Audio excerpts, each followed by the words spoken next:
أعوذ بالله من الشيطان الرجيم. بسم الله الرحمن الرحيم. وإذ قتلتم نفسا فادارأتم فيها والله مخرج ما كنتم تكتمون فقلنا اضربوه ببعضها كذلك يحيي الله الموتى ويريكم آياته لعلكم تعقلون ثم قست قلوبكم من بعد ذلك فهي كالحجارة أو أشد قسوة وإن من الحجارة لما يتفجر منه الأنهار وإن منها لما يشقق فيخرج منه الماء وإن منها لما يهبط من خشية الله وما الله بغافل عما تعملون أفتطمعون أن يؤمنوا لكم وقد كان فريق منهم يسمعون كلام الله ثم يحرفونه من بعد ما عقلوه وهم يعلمون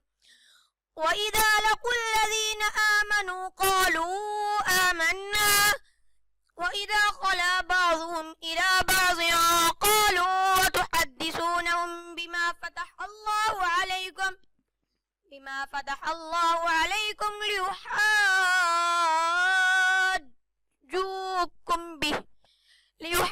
ليحاجوكم به عند ربكم أفلا تعقلون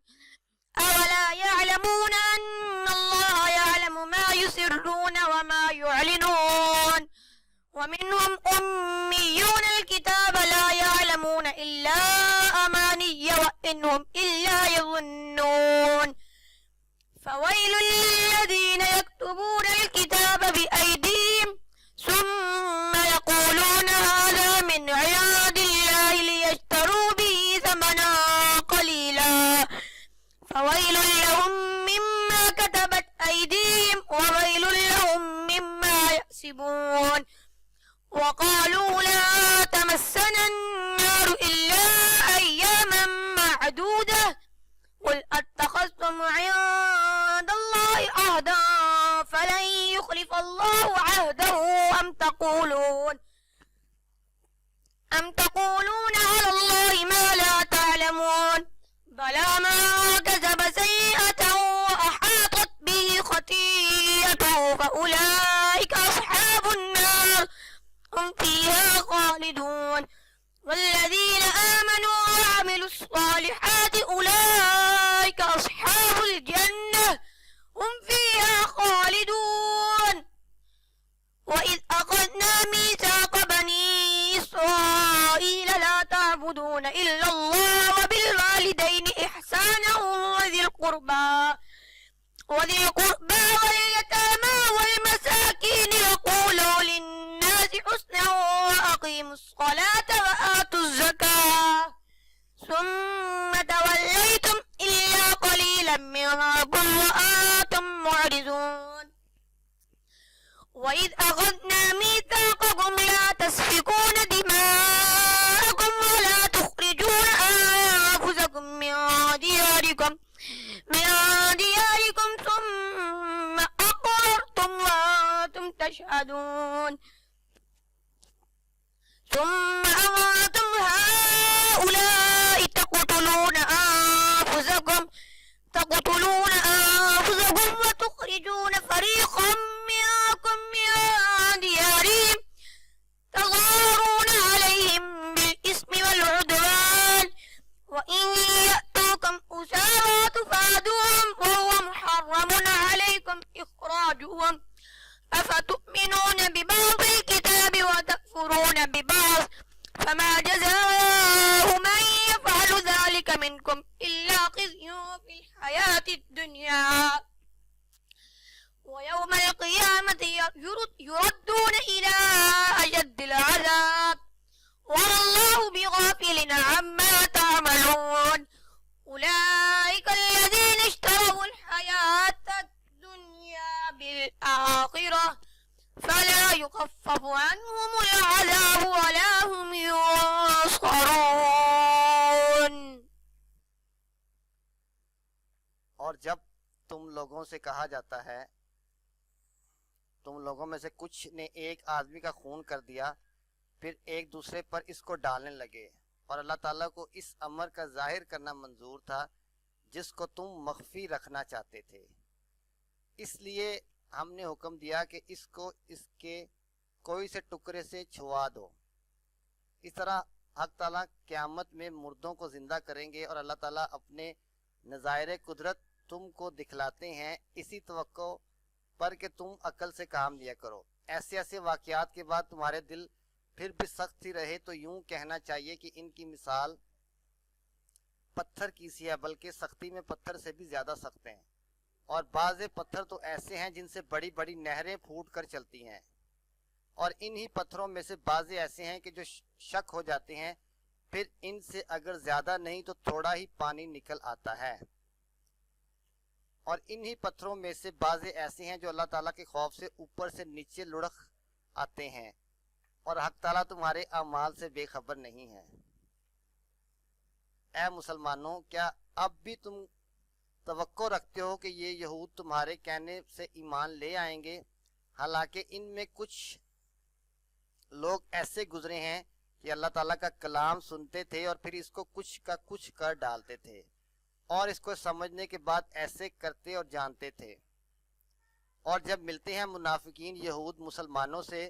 تو ان سے کہتے ہیں ہم بھی ایمان لے آئے، اور جب تنہائی میں جاتے ہیں یہ دوسرے بعض یہودیوں کے پاس تو وہ ان سے کہتے ہیں تم کیا مسلمانوں کو وہ باتیں بتا دیتے ہو جو اللہ تعالیٰ نے تم پر منکشف کر دی ہیں؟ تو نتیجہ یہ ہوگا کہ وہ لوگ تم کو حجت میں مغلوب کر دیں گے۔ یہ مضمون اللہ کے پاس سے ہے، کیا تم اتنی موٹی بات نہیں سمجھتے؟ کیا ان کو اس کا علم نہیں ہے کہ حق تعالیٰ کو سب خبر ہے ان چیزوں کی جن کو وہ مخفی رکھتے ہیں، اور ان کی بھی جن پر وہ اظہار کر دیتے ہیں؟ اور یہودیوں میں بہت سے ناخواندہ بھی ہیں جو کتابی علم نہیں رکھتے، لیکن بلا سند دل خوش کن باتیں بہت یاد ہیں، اور وہ لوگ اور کچھ نہیں مگر خیالات پکا لیتے ہیں، تو بڑی خرابی ان کی ہوگی جو لکھتے ہیں بدل سدل کر کتاب تورات کو اپنے ہاتھوں سے، پھر کہہ دیتے ہیں کہ یہ حکم اللہ کی طرف سے ہے، غرض صرف یہ ہوتی ہے کہ اس ذریعے سے کچھ نقد قدرے قلیل وصول کر لیں، سو بڑی خرابی پیش آوے گی ان کو اس کی بدولت بھی جس کو ان کے ہاتھوں نے لکھا تھا، اور بڑی خرابی ہوگی ان کو اس کی بدولت بھی جس کو وہ وصول کر لیا کرتے تھے۔ اور یہودیوں نے یہ بھی کہا کہ ہرگز ہم کو آتش دوزخ چھوئے گی بھی نہیں مگر بہت تھوڑے روز جو انگلیوں پر شمار کر لیے جا سکیں۔ آپ یوں فرما دیجئے، کیا تم لوگوں نے حق تعالیٰ سے اس کے متعلق کوئی معاہدہ لے لیا ہے جس میں اللہ تعالیٰ اپنے بندوں کے خلاف نہ کریں گے، یا اللہ تعالیٰ کے ذمہ ایسی بات لگاتے ہو جس کی کوئی علمی سند اپنے پاس نہیں رکھتے؟ کیوں نہیں؟ جو شخص قصداً بری باتیں کرتا رہے اور اس کو اس کی خطا اور قصور اس طرح احاطہ کر لے کہ کہیں نیکی کا اثر تک نہ رہے، سو ایسے لوگ اہل دوزخ ہیں، دوزخ ہوتے ہیں، اور وہ اس میں ہمیشہ ہمیشہ رہیں گے۔ اور جو لوگ اللہ اور اس کے رسول صلی اللہ علیہ وسلم پر ایمان لاویں اور نیک کام کریں، ایسے لوگ اہل بہشت ہوتے ہیں، اور وہ اس میں ہمیشہ ہمیشہ رہیں گے۔ اور وہ زمانہ یاد کرو جب کیا ہم نے تورات میں قول و قرار بنی اسرائیل سے کہ عبادت مت کرنا کسی کی بجز اللہ تعالیٰ کے، اور ماں باپ کی اچھی طرح خدمت گزاری کرنا، اور اہل قرابت کی بھی، اور بے باپ کے بچوں کی بھی، اور غریب محتاجوں کی بھی، اور عام لوگوں سے بات اچھی طرح خوش خلقی سے کہنا، اور پابندی رکھنا نماز کی، اور ادا کرتے رہنا زکوٰۃ۔ پھر تم قول و قرار کر کے اس سے پھر گئے بجز معدود چند کے، اور تمہاری تو معمولی عادت ہے اقرار کر کے ہٹ جانا۔ اور وہ زمانہ بھی یاد کرو جب ہم نے تم سے یہ قول و قرار بھی لیا کہ باہم خون ریزی مت کرنا، اور ایک دوسرے کو ترک وطن مت کرانا۔